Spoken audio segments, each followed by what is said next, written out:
सबको जय यीशु की। Sunday password to the word इस शीर्षक के अंतर्गत प्रति इतवार की पूजन पद्धति में भाग लेते हुए, प्रभु का वचन सुनते हुए, मनन चिंतन करते हुए, प्रभु के वचन के अनुसार जीवन बिताने की शक्ति सामर्थ्य मांगने के लिए मैं आप सभी लोगों का हार्दिक स्वागत करता हूं। आज जून की 23 तारीख है। सामान्य काल का 12वां इतवार की पूजन पद्धति में हम सभी आज के दिन में भाग लेने वाले हैं, भाग लेंगे या भाग लेने की तैयारी हम सभी कर रहे हैं। तो प्रभु का वचन आज के दिन में मुख्य रूप से हम लोग सुसमाचार में से मनन चिंतन करेंगे, इसलिए मैं आप सभी लोगों का हार्दिक स्वागत करता हूं। आज के लिए मनन चिंतन करने के लिए प्रसंग दिया गया है संत मार्कुस के द्वारा रचित सुसमाचार अध्याय 4 पद संख्या 35 से 41 तक। छोटा सा प्रसंग है, लेकिन इस छोटे से प्रसंग के द्वारा प्रभु बहुत सारी बातें हम सबों को बताना चाहते हैं। सबसे पहली बात है आज के दिन में मनन चिंतन करने के लिए, यहाँ पर लिखा है, उस दिन संध्या हो जाने पर ईसा ने अपने शिष्यों से कहा। संध्या हो जाने पर ईसा ने अपने शिष्यों से कहा, क्या कहा? हम उस पार चलें। यानी कि संध्या हो गई, यानी कि आगे रात है और प्रभु चाहता है हम रात से उजाले की ओर, दिन की ओर चलें। यानी कि रात हो गई, संध्या हो गई, रात होने वाली, रात से हम उजाले की ओर चलें। यानी कि एक यात्रा।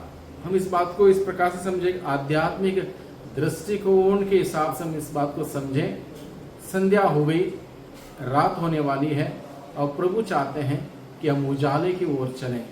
तो आज के परिवेश में हम इस बात को ऐसे समझें, अंधकार से उजाले की ओर, मृत्यु से जीवन की ओर, अशांति से शांति की ओर, घृणा से प्रेम की ओर, और इस प्रकार से एक अच्छाई की ओर चलने की ये यात्रा है। अच्छाई की ओर चलने की यात्रा है। हम सभी इस धरती पर एक प्रकार के तीर्थ यात्री हैं। हम सभी यात्रा कर रहे हैं कहाँ? स्वर्ग की ओर। स्वर्ग की ओर हम यात्रा कर रहे हैं। इसलिए ये यात्रा, स्वर्ग की ओर करने वाली ये यात्रा आसान नहीं है, चुनौतियों से भरी हुई है। तमाम प्रकार के दिक्कतों का सामना हमें करना पड़ेगा। तमाम प्रकार की बातें हमें सुननी पड़ेंगी, झेलने पड़ेंगी, हमें उन सभी बातों का सामना करना पड़ेगा। इसलिए हम उस पार चलने के लिए जब तैयार होते हैं, इतना आसान नहीं है। ये यात्रा इतना आसानी से होने वाली नहीं है। ये यात्रा बहुत कठिन है, बहुत ही मुश्किल की यात्रा है। और इस यात्रा में शामिल होने के लिए प्रभु ने आपको, मुझे, हम सबों को चुना है, हम सबों को बुलाया है। इसलिए प्रभु कहता है आज के दिन में हम उस पार चलें। उस पार कहाँ चलें? मान लो आज तक अगर मैं बुराई में हूँ तो अच्छाई की ओर, आज तक अगर मैं बीमारी में हूँ स्वास्थ्य की ओर, आज तक अगर मैं असत्य में जीता हूँ तो सत्य की ओर, आज तक अगर मैं किसी से नफरत करता हूँ, ईर्ष्या करता हूँ तो प्रेम की ओर। यानी कि ये यात्रा एक अच्छाई की ओर जाने वाली ये यात्रा प्रभु चाहते हैं, और ये यात्रा बहुत कठिन है। इसलिए प्रभु ने कहा हम उस पार चलें। और जैसे ही प्रभु ने कहा अपने शिष्यों से हम उस पार चलें, प्रभु के शिष्य तैयार हुए। वो पीछे नहीं हटे, हिचकिचाए नहीं, बल्कि तैयार हुए उस पार जाने के लिए। तो लोगों को विदा करने के बाद शिष्य ईसा को उसी नाव पर ले गए जिस पर वे बैठे हुए थे। दूसरी नावें भी उनके साथ चल रही थी। और ये यात्रा धरती पर नहीं, ये यात्रा समुद्र में होने वाली यात्रा। नाव के सहारे वो यात्रा करते हुए उस पार जाने की उस यात्रा में वो शामिल हुए। और प्रभु यीशु भी उनके साथ थे। प्रभु यीशु भी उन शिष्यों के साथ थे और यात्रा शुरू हुई। इस पार से उस पार, इस ओर से उस ओर, मृत्यु से जीवन की ओर, अशांति और दुख से सुख की ओर की वो यात्रा प्रारंभ हुई। जैसे ही यात्रा प्रारंभ हुई, यहाँ पर हमें मनन चिंतन करने के लिए विषय दिया गया है कि यात्रा चल रही थी, नाव आगे बढ़ रही थी, ईसा उनके साथ थे। उस समय एकाएक झंझावत उठा, अचानक झंझावत उठा, यानी कि तूफान उठा। वहाँ पर अनेक प्रकार की तकलीफों का सामना उनको करना पड़ा। जब हम लोग इस पार से उस पार जाने की यात्रा करते हैं, यात्रा करने के लिए गंभीर हैं, यात्रा करने के निर्णय लेते हैं, तो निश्चित रूप से यात्रा आसान नहीं होती। ये यात्रा कठिनाई से भरी हुई होती है, क्योंकि अंधकार में रहना आसान है, अंधकार से उजाले की ओर जाना बहुत कठिन है। बेईमानी में रहना बहुत आसान है, ईमानदारी की ओर जाना बहुत कठिन है। सत्य में रहना आसान है, सत्य की ओर जाना बहुत कठिन है। अन्याय से जीना आसान है, न्याय के अनुसार जीना बहुत कठिन है। यानी कि ये कठिन यात्रा है। और ये यात्रा जब शुरू हुई, शिष्यों के जीवन में वो कठिनाई का सामना उनको करना पड़ा। झंझावत उठा, अनेक प्रकार का झंझावत उठा। हमारे जीवन में भी ऐसा आज के दिन में कोई सच्चाई से, ईमानदारी से, प्रेम से, न्याय से जीने का प्रयास करता हो, तो उस व्यक्ति के ऊपर बहुत सारे लोग टूट पड़ते हैं उसका विरोध करने के लिए, उसका नाम खराब करने के लिए। और एक ईमानदार अधिकारी आए, तुरंत उसका ट्रांसफर हो जाता है। सही इंसान को वहाँ पर टिकने नहीं देते, क्योंकि अंधकार में रहने वाले लोग उजाला पसंद नहीं करते। आप देख लीजिए, कोई भी पेड़, सीधा पेड़ हो, भले ही 4 साल का पेड़ हो, सीधा हो, सबसे पहले काटेंगे। टेढ़ा मेढ़ा पेड़ होगा, 50 साल का पेड़ है, 100 साल का पेड़ है, टेढ़ा मेढ़ा वो वैसे ही खड़ा रहेगा, उसको कोई छेड़ेगा नहीं। यानी कि जो टेढ़ा मेढ़ा है उसकी उसकी जिंदगी आराम से होती है।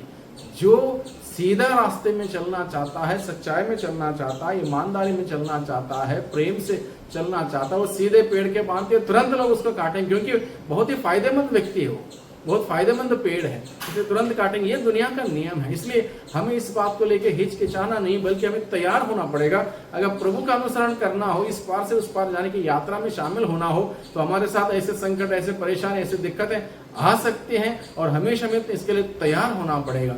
इसलिए प्रभु का वचन बताता है, झंझावत उठा, तूफान उठा, नाव इतनी जोर से, लहरें इतनी जोर से नाव से टकरा रही थी कि वह पानी से भरी जा रही थी। लहरें, तूफान, विरोध की तूफान, नफरत की तूफान, ईर्ष्या की तूफान, आंधी अलग अलग प्रकार की हमें रोकेगी, आगे जाने से हमें रोकेगी, हमें परेशान करेगी। ये दुनिया का नियम है।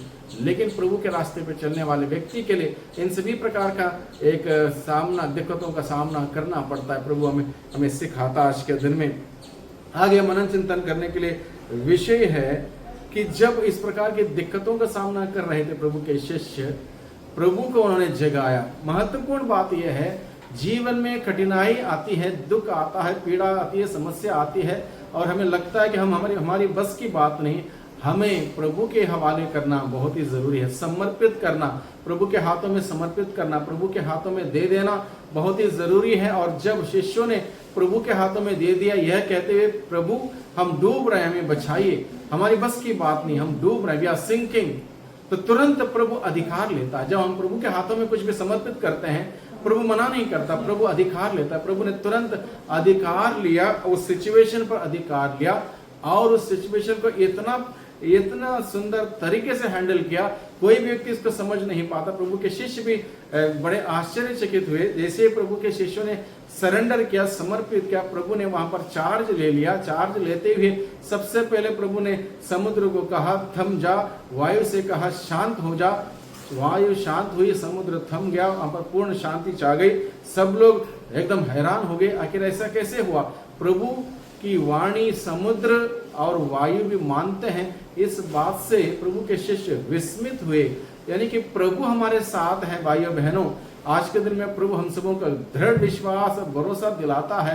यदि प्रभु हमारे साथ है, हमारे जीवन रूपी इस यात्रा में किसी भी प्रकार के तूफान या आंधी या परेशानी या दिक्कतें या चुनौती या विरोध करने वाले तत्व, विरोध करने वाले शक्ति या लोग कोई भी आएंगे, हमारी जीवन रूपी नाव, जीवन रूपी किश्ती नहीं डूबेगी, हम मरेंगे नहीं, बचाने वाला हमारे साथ है। इसलिए प्रभु पूछता है, तुम्हारा विश्वास कहाँ है? Where is your faith?